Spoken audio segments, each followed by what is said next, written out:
Hello, everyone. Welcome to Lost in the Episode. This is your host, Shawn, and today we're doing a spoiler recap of episode 5 of The Stand.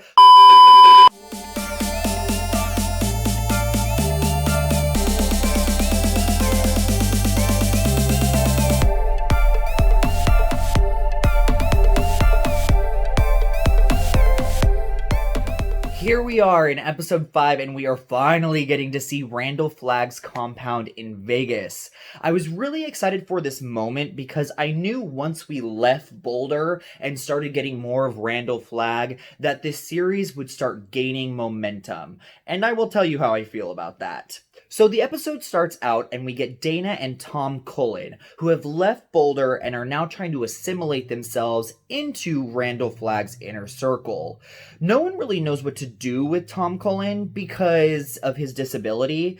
And then we have Dana, who's messing around with Lloyd, who was in episode 2 released by Randall Flagg and is now his right-hand man. And we also get Julie, who had previously attacked Tom Cullen, and Nick. So now these two are together and they are basically Randall Flagg's henchmen.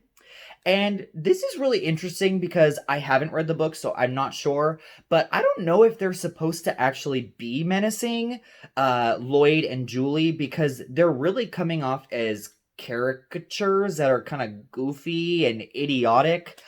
So I'm not sure what to do with these characters anymore. I was really excited to see what they would do with Lloyd especially. But right now I kind of just see them chewing the scenery and they're just kind of silly characters. So kind of disappointed with that. But the one thing that is interesting about this is we get Julie saying Randall Flagg's name in front of Lloyd, and he freaks out. He doesn't even want anything to do with her or Dana anymore in bed. He's like, nope, can't deal with Randall Flagg. Nope, don't say his name. So that's really interesting. You can tell that he is very, very afraid of Flagg. And then later on in the episode, Dana finds Tom Cullen and gives him a note that basically says, run. And we'll see what Tom Cullen does about this. But then Dana goes all the way up to the very top of the skyscraper to see Randall Flagg. And then she tries to kill him. Obviously, he can't die. And then Dana gets murdered with the scissors. But we do realize that Randall Flagg can't really necessarily see into Tom Cullen's mind because of his disability, and that's going to be interesting to see now that he's killed Dana. Is he going to be able to see where Tom is and how to find Tom? So this is kind of an interesting storyline, but my issue is this whole episode should have been just about Vegas, because there's all of this world building that needs to happen, and we are thrown into it, and it's quite ambitious, but we don't get enough of Dana or Tom Cullen, and now Dana's dead, and it all seemed very rushed, and it didn't feel like a lot happened, where I feel like this really should have been a build-up to Dana's death, rather than like, oh, that character is dead already. Didn't do a lot for me there, unfortunately. I do hope that we get more time in Vegas and exploring this world, so hopefully we do that in the next 4 episodes. So then, back at the farm, we get Harold and Nadine. Nadine's just killed Harold's good friend, and they're kind of dealing with the repercussions of that by trying to cover it up and look like a suicide. Then we get Franny. Finally, the woman gets more screen time, and she goes to Harold and in a kind of gesture of kindness, invites him to dinner. We then realize that this isn't really a gesture of kindness. She wants Larry to go to Harold's house and see if he's up to something because she thinks that he's getting really suspicious. And I'm like, finally, someone else sees it here. Is everybody else blind? Literally, the guy's a maniac. He's like baby Patrick Bateman. And then Larry's about to leave and go into Harold's house and see what baby Patrick Bateman is up to. And then Nadine shows up kind of out of nowhere and is like, do the nasty nasty with me. I don't know how to feel about this. I don't know if she's doing this to get in Larry's head or if she's actually trying to get with him so she can be rid of Randall Flagg and be with Larry because that's someone that she can trust. I'm not really sure where this is going, but I do find it interesting that when Nadine lost Joe, and Joe was actually at Mother Abigail's house, that Mother Abigail kind of insinuated that she knew that Nadine was not a good person, but that she still had good left in her. So maybe she's going to Larry for the nasty, nasty to kind of just move on and be done with Randall Flagg, or is she up to no good again? Not really sure. Obviously, we'll see what happens.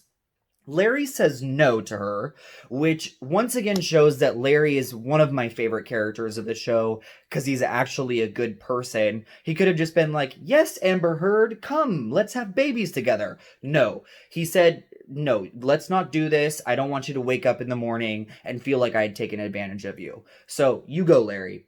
So Larry goes to Harold's house, looking around, trying to find something suspicious. He does find a book in Harold's dresser that he remembers that Nadine had when they were traveling together. So maybe he kind of put together the pieces that Nadine and Harold are up to something. Not really sure. We'll see where that goes. But the biggest takeaway from this is obviously Harold is a cuckoo maniac, and he's not only has cameras in his house, but then he also put a camera in Stu and Franny's bedroom so he can get his knickers in a twist. I don't know what the point of that was, but he did it. We know he's crazy. And then finally, we get Mother Abigail. And Mama's not too happy because Jesus ain't talking to her. And we can see that this is a true struggle for her. And we see that one moment when she's praying and then there's the wolf. And I think that's kind of just a symbol for her to show that the devil's coming and Jesus ain't talking. So that means she's got to go because evil's coming and it's not going to stop. So that was my takeaway from that. And obviously she did leave because she does leave that note that says, if it's his will for me to return, I will. So now Mother Abigail is gone and Dana's dead and Harold's baby Patrick Bateman. I really do think it was a horrible decision to not make this whole episode about Vegas and with Dana and Tom Cullen and their kind of espionage and infiltration of Randall Flagg's compound. I think that should have been the whole episode.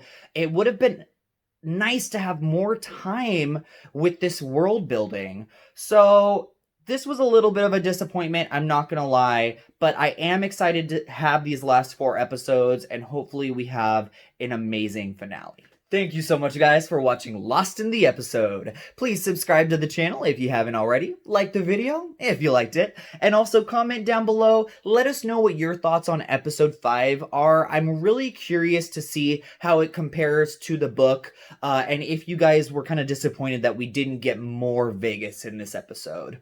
So thank you so much once again. And please tune in next Friday for our episode 6 recap and review. And we will see you next time.